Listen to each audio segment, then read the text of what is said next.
Greetings, everyone. This is Russell Rucker. I'm here for another constitutional talk.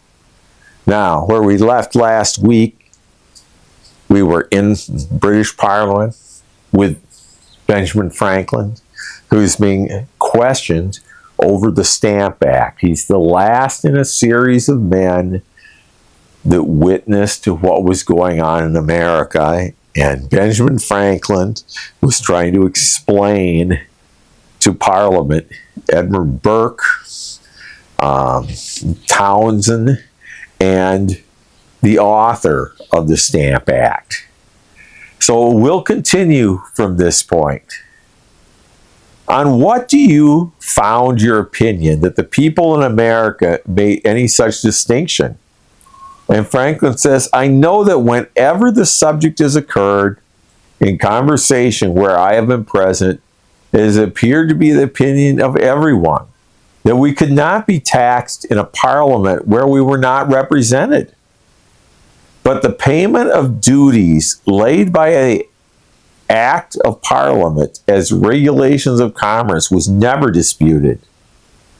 But can you name any act of assembly or public act of any of your governments that made such distinction? I do not know that there was any. I think there was.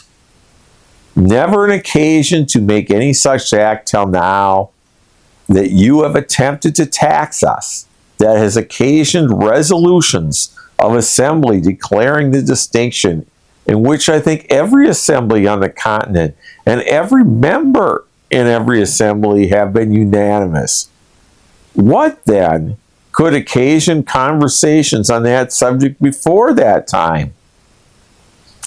There was in 1754 a proposition made, I think it came from Hence, that is case of war, which was then apprehended, the governors of the colonies should meet and order the levying of troops, building of forts, and taking every other necessary measure of the general defense, and should draw on the treasury here for the sums expended,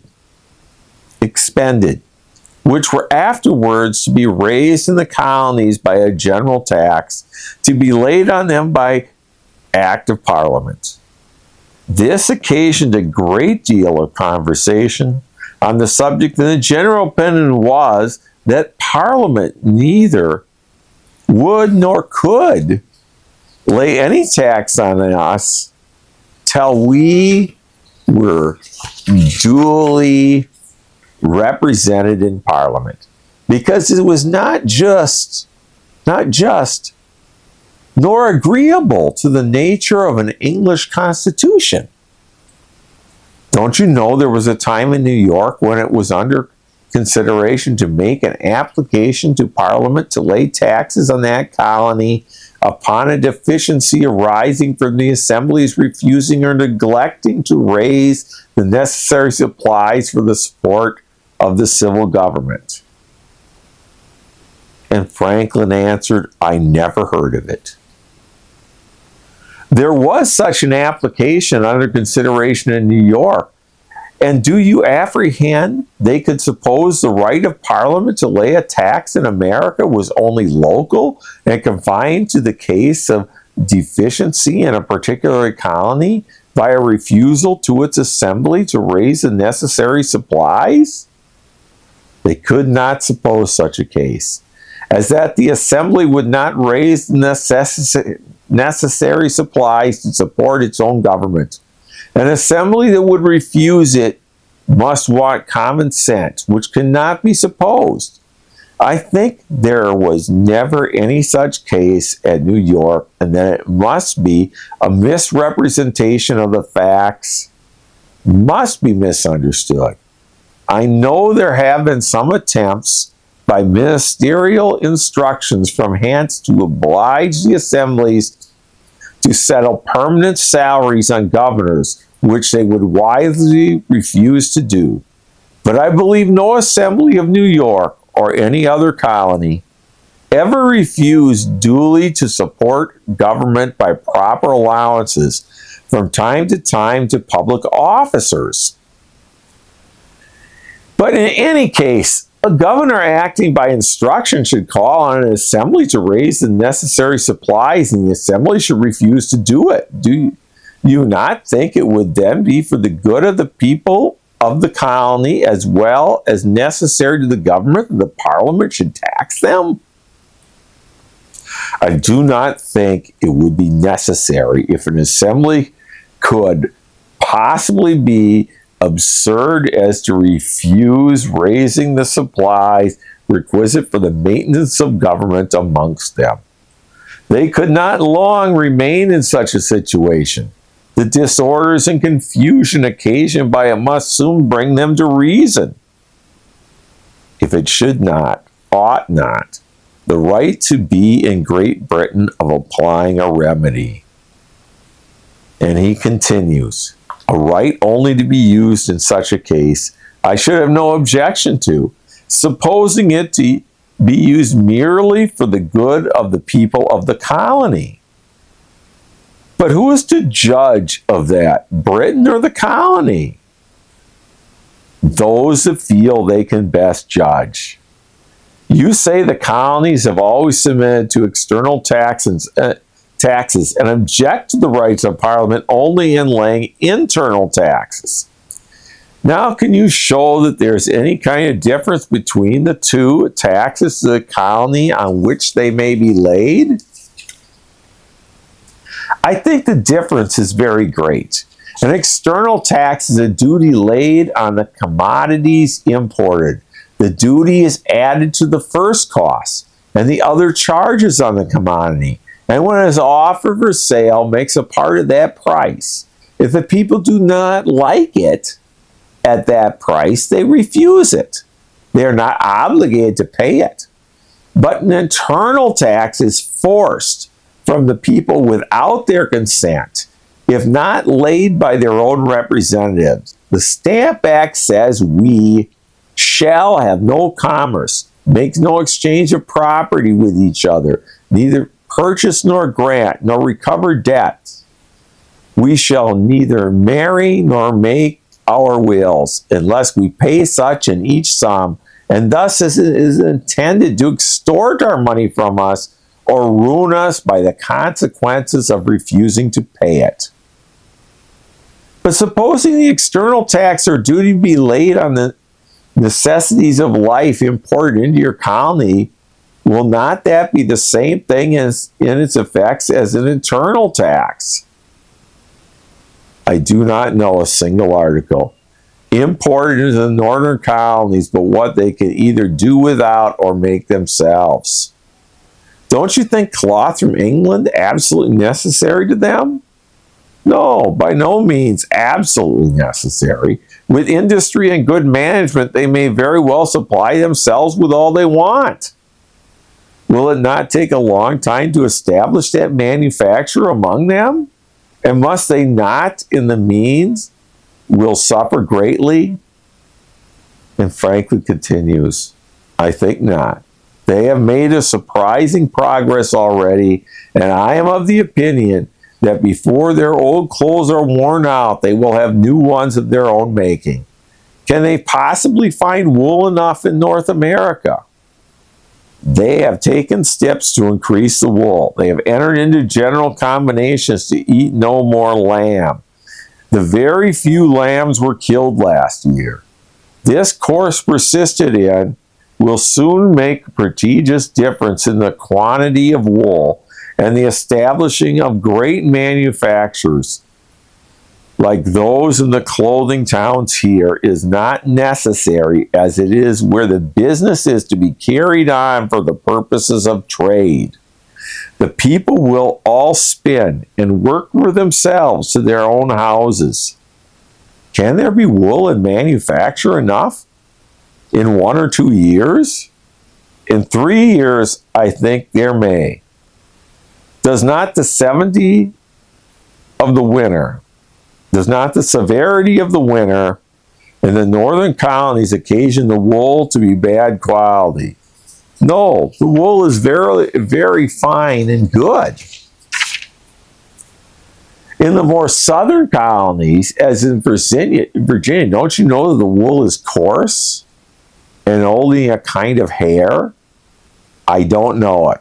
I've never heard of it. Yet I have been sometimes in Virginia. I cannot say I ever took particular notice of the wool there, but I believe it is good, though I cannot speak positively of it. But Virginia and the colonies south of it have less occasion for wool. Their winters are short and not very severe, and they can very well clothe themselves with linen and cotton of their own raising for the rest of the year. Are not the people in the more northern colonies obliged to fodder their sheep all the winter? Considering the resolutions of Parliament as to the right to do, you think if the Stamp Act is repealed that the North Americans will be satisfied? I believe they will. Why do you think so? I think the resolutions of right will give them very little concern if they are never attempted to be carried into practice. The colonies will probably consider themselves in the same situation in that respect with Ireland. They know you claim the same right with regard to Ireland, but you never exercise it. And they may believe you never will exercise it in the colonies, any more than in Ireland, on some other extraordinary occasion. Who are to be the judges of the extraordinary occasion? Is it not the Parliament? Though the Parliament may judge of the occasion, the people will think it can never exercise such right till representatives from the colonies are admitted into Parliament, and that whenever the occasion arises, representatives will be ordered. Did you never hear that Maryland during the last war had refused to furnish a quota towards the common defense? Maryland has much misrepresented in that matter. Maryland, to my knowledge, never refused to contribute or grant aids to the Crown. The assemblies every year during the war voted considerable sums and formed bills to raise them. The bills were according to the constitution of the province, sent up to the council at Upper House for concurrence, that they may be presented to the governor in order to be enacted into laws. Unhappy disputes between the two houses arising from the deficiency of the constitutional principle rendered all the bills but one or two abortive. The preparatories council rejected them. It is true Maryland did not contribute its proportion, but it was, in my opinion, the fault of the government, not of the people. Was it not talked of in other provinces as the proper measure to apply to Parliament to compel them? I have heard such discourse, but as it's well known that the people were not to blame, no such application was ever made, nor any step taken towards it. Was it not proposed at a public meeting? Not that I know of. Do you remember the abolishing of the paper currency in New England by Act of Assembly? I do remember it being abolished in the Massachusetts Bay. Was it not the Lieutenant Governor Hutchinson principally concerned in that transaction? I have heard so. Was it not at that time a very unpopular law? I believe it might, though I cannot say little about it as I lived at the distance from that province. Was not the scarcity of gold and silver an argument used against abolishing the paper? I suppose it was. What is the present opinion there of the law? Is it as unpopular as it was at first? I think it is not. Have not instructions from hence been sometimes sent over to the governors highly oppressive and unpolitical? Yes. Have not governors dispensed with them for that reason? Yes, I have heard so. Did the Americans ever dispute the controlling power of Parliament to regulate the commerce? No. Can anything less than a military force carry the Stamp Act into execution? I do not see how a military force can be applied to that purpose. Why may it not? Suppose a military force sent into America that will find nobody in arms. What are they then to do? They cannot force a man to take stamps who chooses to do without them. They will not find a rebellion. They may indeed make one. If the act is not repealed, what do you think will be the consequences? A total loss of respect and affection the people of America bear to this country and of all the commerce that depends on that respect and affection. How can the commerce be affected? You will find that if the act is not repealed, they will take very little of your manufactures in a short time. Is it in their power to do without them? I think they may very well do without them. Is it their interest not to take them? The goods they take from Britain are either necessaries, mere conveniences, or superfluously. The first as cloth and cotton with little industry they can make at home. The second they can do without, till they are able to provide them among themselves. And the last, which are much the greatest part, they will strike off immediately. They are mere articles of fashion, purchased and consumed because of fashion in a respected country, but will now be detested and rejected. The people have already struck off by general agreement the use of all goods fashionable in mournings, and many £1,000s worth are sent back as unsaleable. It is their interest to make cloth at home. Is it their interest to make cloth at home? I think they may at present get it cheaper from Britain. I mean, of the same fineness and neatness of workmanship, but when one considers other circumstances, the restraints on their trade and difficulty of their remittances, it is their interest to make everything. Suppose an act of internal regulations connected with a tax, how would they receive it? I think it would be objected to. Then no regulation with tax would be submitted to.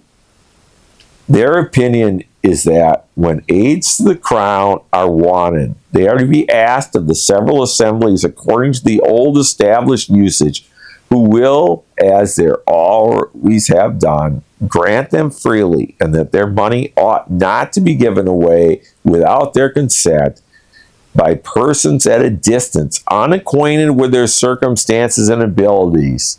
The granting aids to the crown is the only means they have of recommending themselves to their sovereign, and they think it extremely hard and unjust that a body of men in which they have no representatives shall make a merit to itself of giving and granting what is not its own, but theirs, and deprive them of right they esteem of the utmost value and importance, as it is in the security of all their rights. Now, I'm going to stop for now for there. I'm going to stop now right there and gives you an idea of what he's really arguing and explaining to them that without representation, how can you tax us when we have no choice in the matter?